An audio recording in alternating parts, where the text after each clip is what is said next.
Alright guys, so first video ever, gonna start making more.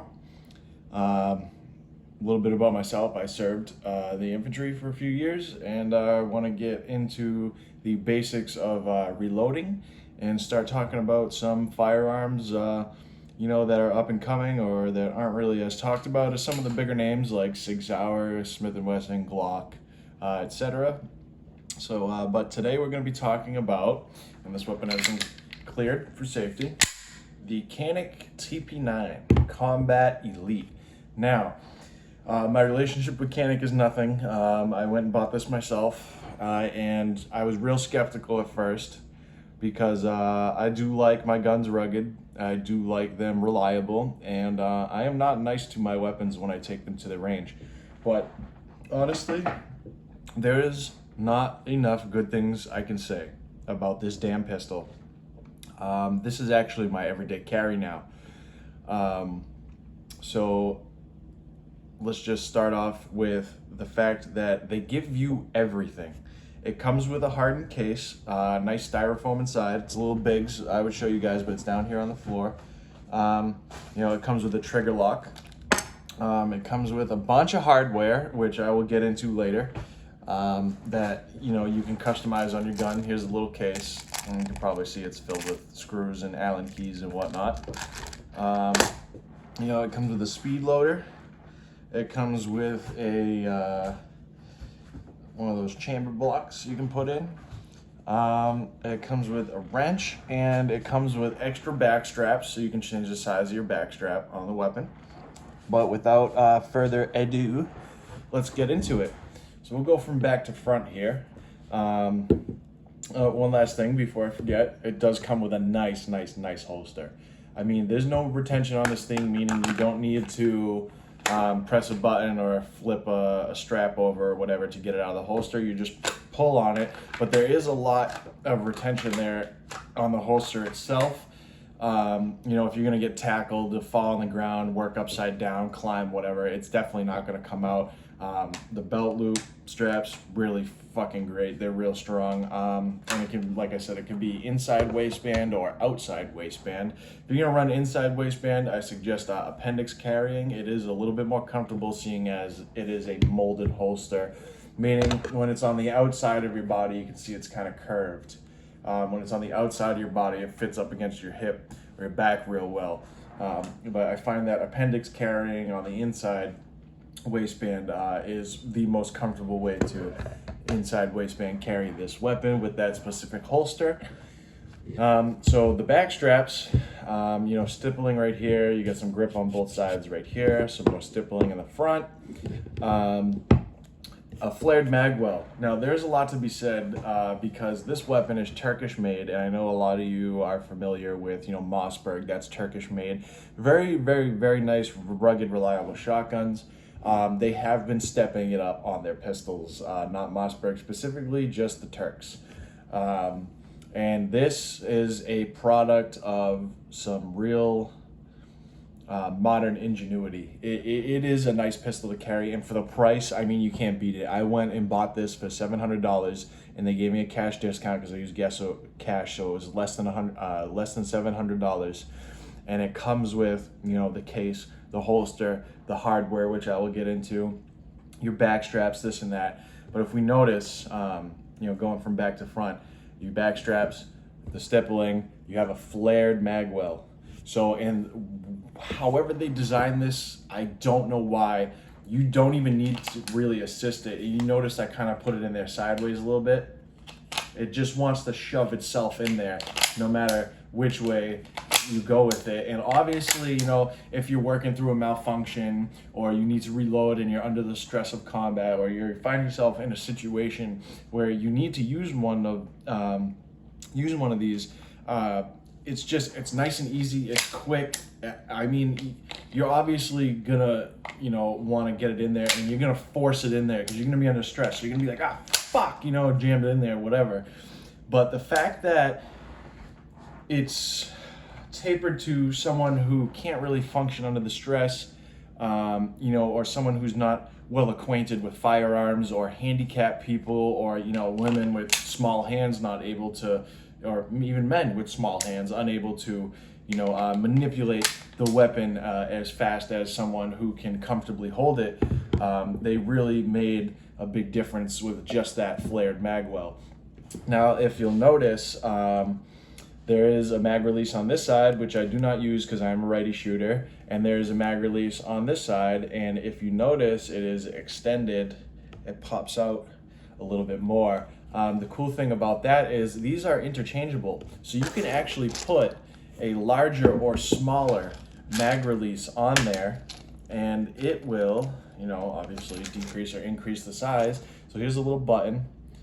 It comes with the screws. It comes with all the hardware, the Allen keys you need. You don't need to buy anything from the store to, upgrade or manipulate your pistol. And it just kind of pops right on top of there. I run the medium one because I have larger hands, so I don't have a hard time reaching it. But for someone who has small hands and can't really wrap that thumb around, to get the reload, that larger mag release, it's gonna stick out more, and you won't have to, reach as far up. It'll just be right there. You can tap on it.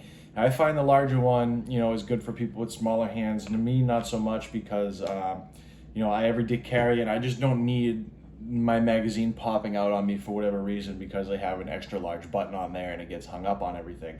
But the option is there, and it is nice that they included it. And the magazine release, very, very positive, just falls right out any other gun. This is a striker fired weapon. So you see the firing pin is right there, and when you pull the trigger, it goes in. All right.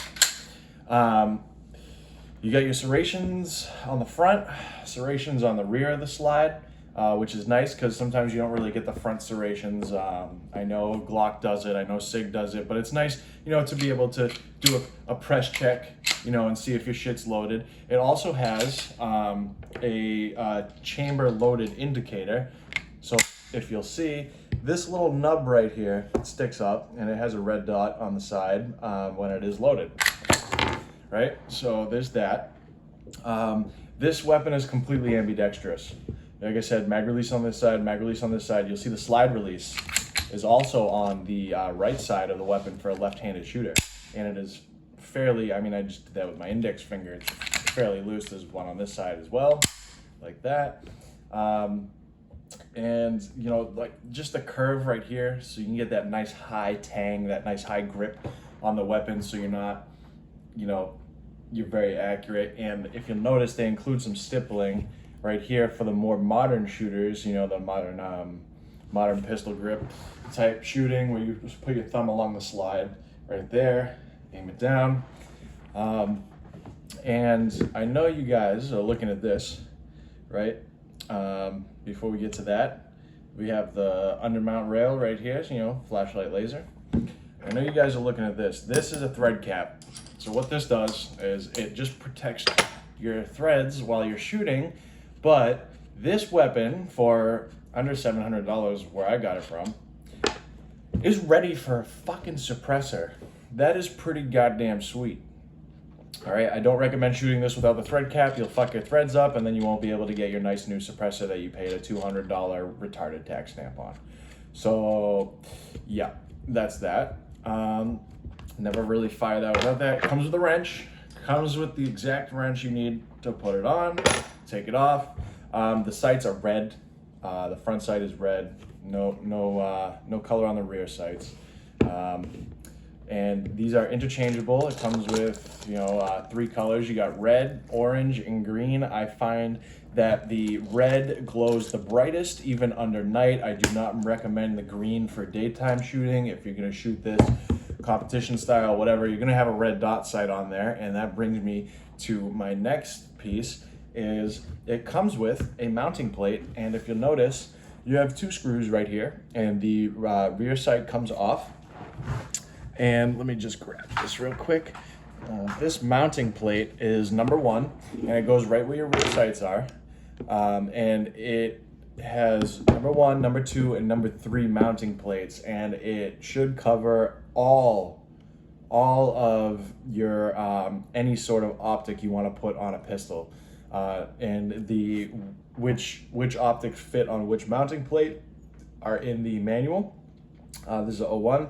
And the cool little thing about this is, you know, they keep thinking about it. They keep thinking about it. I know a lot of people don't run this because it gets hung up on certain things, or, you know, maybe some people do run it for competition, for a faster reload or whatever. But I like the fact that someone who is not as strong, maybe has some arthritis or is in a wheelchair, or just, you know, doesn't have both hands to use, or is a little weaker, you can put this handle in here. And what it does is when you mount it, it actually provides a, you know, something to wrap your finger on so you can rack the slide back. So it is a little, in sense, it is a charging handle for your pistol. And that is great for people who, you know, have trouble racking that slide back, or, you know, maybe you're muddy and bloody or oily or wet or whatever, you know, whatever fucking environment you find yourself operating in. Or if you're just high speed, that does provide that extra grip. So if you did have to work through a malfunction or a reload, that you would ensure that you have, you know, good grip on the slide. There's really no way around, you know, fucking that up. It's a handle, you know, you just pull on it. It's not like your hand's gonna slip off, like, you know, oh shit, you know, that doesn't happen. So they also did, if you'll notice, the barrel is fluted. It's flat on 4 sides. So they did shave some weight off of the barrel, which I didn't think they needed to do because it's already fairly light. This is one of the lighter pistols I've carried, even compared to Glock.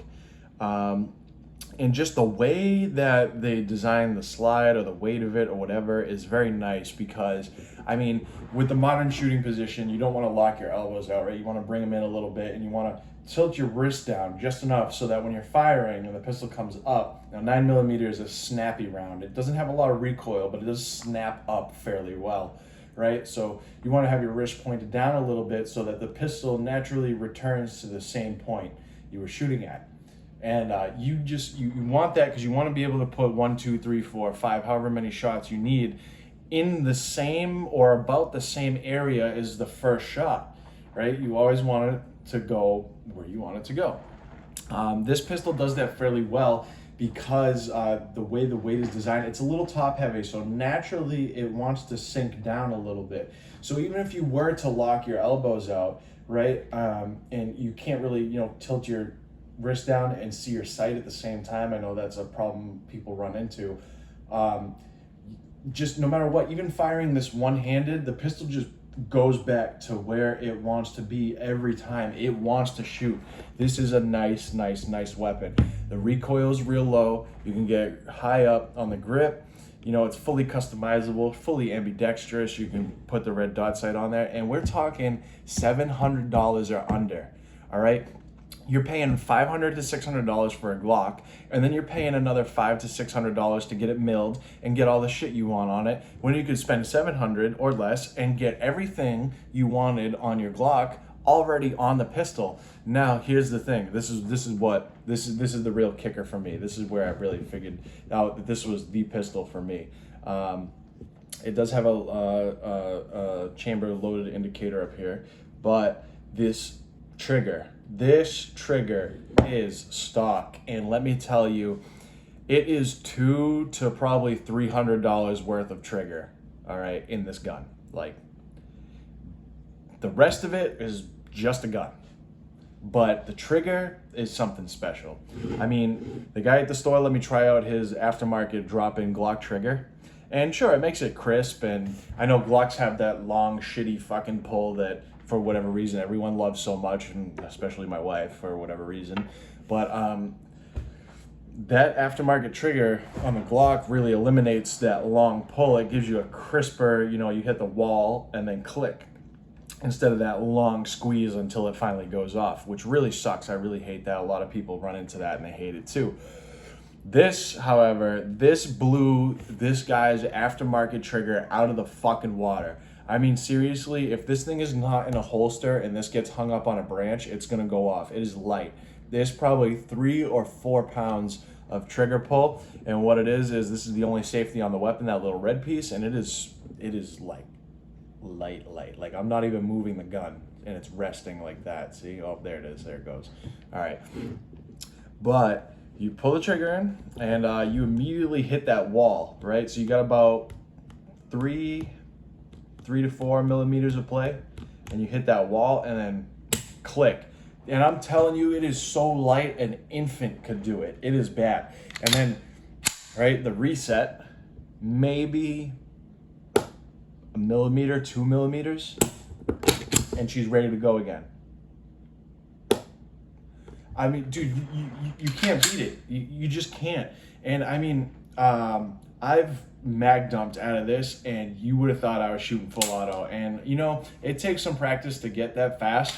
But the fact that I was able to do it on, you know, one of my first times shooting this weapon, I didn't even need to figure out the timing, the reset, whatever. I would bang, bang, bang, bang, bang, bang, bang, bang. It was fucking great. It's fun to shoot. It comes ready for a suppressor. Everything you need for a modern handgun. You know, trigger lock, the hardware, the speed loader, the case, everything. The case is real nice. It's hard plastic with styrofoam, and you know, the wrench, shit like that. It's just a massive bang for your buck. And on top of that, if you want to talk, oh, what's the capacity? Listen, bud, you're right up there on par with Glock. All right, this thing holds almost 30 rounds. So right here we have a 15 round magazine, and for, you know, $5 or $10 you can get the little extensions that they come with, and this holds +3. So I got an 18 round magazine, one in the chamber, that's 19 rounds, and they easily sell 20 and 30 round magazines for this, and you can put the extensions on them as well. So you can, you know, get upwards of, you know, 33, 34, 35 rounds out of your pistol. Now, granted, you're not going to want to carry that because you're going to have a fucking magazine sticking out of your pants and you'll look like some sort of wannabe gangster or some shit. But I mean, hey, the option is there if you want to. If you want to shoot competition like that and not have to reload, it's there. And I mean, it's affordable. There's just not much else to say other than this is a great fucking gun. And honestly, like I said, I was skeptical. I'm not nice to my guns when I take them to the range, man. I beat the bag out of them. So if you're gonna talk terms of reliability and, you know, durability of the weapon, I like to be able, for my shit, you know, my life is not worth $700, $600, whatever. You know, because when you buy a weapon and you're gonna carry it and it's gonna be your defense for yourself, you really get what you pay for. So to me, buying a weapon to carry for $700, my life ain't worth $700, man. I would gladly pay $5,000, $10,000 for a weapon if I knew it was gonna be unbeatable and my life depended on it. But that's just not the case. You know, with guns these days, a lot of it is the skill of the operator, this and that, or whatever situation you find yourself in. This gun for $700 really is the best fucking bang. Because when I took this to the range, I really shoved this in some mud and some sand or whatever. And what I found is that it doesn't jam, but when it did, it had no feeding problems whatsoever. What happened was the gun had not, it was just like that. It had not gone all the way into battery. So into battery is all the way forward, for my lesser known people out there. And you can pull the trigger and it goes bang. So, and then it'll cycle back. And then if it doesn't go all the way forward, just like that, you'll notice you can't pull the trigger, right? Bang, bang, bang, and nothing's happening. So what I did was, you know, work through a malfunction. It didn't go into battery. You take the weapon, you slap the back of the slide. I slapped it twice, it went forward, and it finished the rest of the magazine. I would love to give you guys a working, you know, example, but I'm in my house, not at the range. But that's what happened. I slapped the back of the slide, and it ate the whole mag, and it locked back after. It ate the whole mag, and it locked back. It functioned just fine. You know, now obviously, you're gonna rinse it off somehow, some way, whatever. You know, if you're in a situation, a puddle on the ground, you got a Camelback on, you know, suck some water out of your Camelback, spit it on the gun, whatever. You know, rack the slide 100 fucking times, get the dirt out of it. But this thing fires, and it fires under stress real well. You know, so, and it's real easy to take apart. So just like a Glock, you hit the slide release, and I'm not the slide release. There we go. And you know, it's very similar to a Glock as the barrel. I can't take it out because the thread cap is on. But very similar to a Glock, very easy to clean. Same thing with here, and you can see with the trigger assembly, very, very, very similar to a Glock. Now there's your $200 to $300 trigger sitting right in there.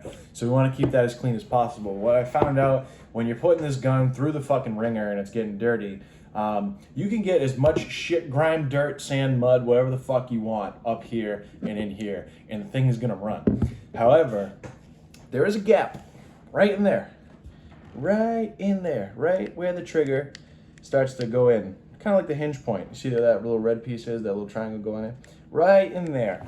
If you get any sort of sand, mud, or whatever in there, you're gonna go, and you're gonna hear nothing, not even a click. All right, so you're gonna get a dead man's trigger if you get some sand in there. So what I recommend, you know, spit on it, whatever, work the trigger, you know, obviously in a safe manner, whatever, rinse it off in a puddle. Like I said, you got a Camelback on, any sort of water source, you know, spit the water on it, get it clean, and it runs just fine. So the best thing about this weapon is the weapon. There's not much else to say other than if you don't have one, you should probably buy one. And it's just, you can't fucking beat it.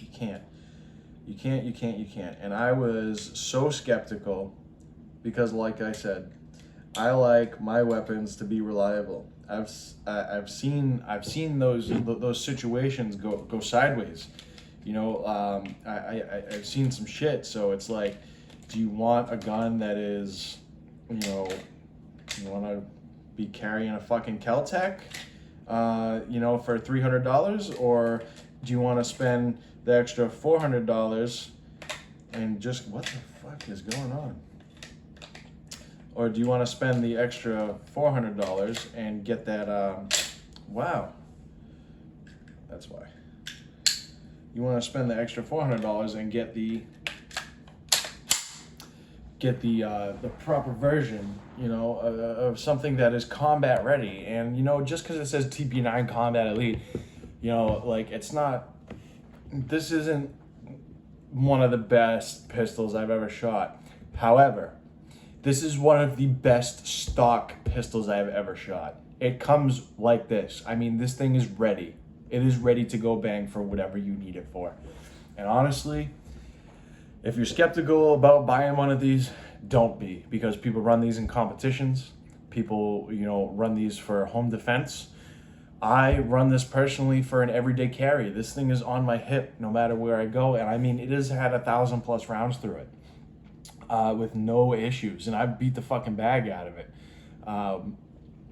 Like I said, just not enough good things. And if you're thinking about getting yourself a Canik, well, don't be worried if you made the right choice or not, because you did. And if your wife's mad at you, oh, show her the video, and maybe she'll get why it was such a good deal.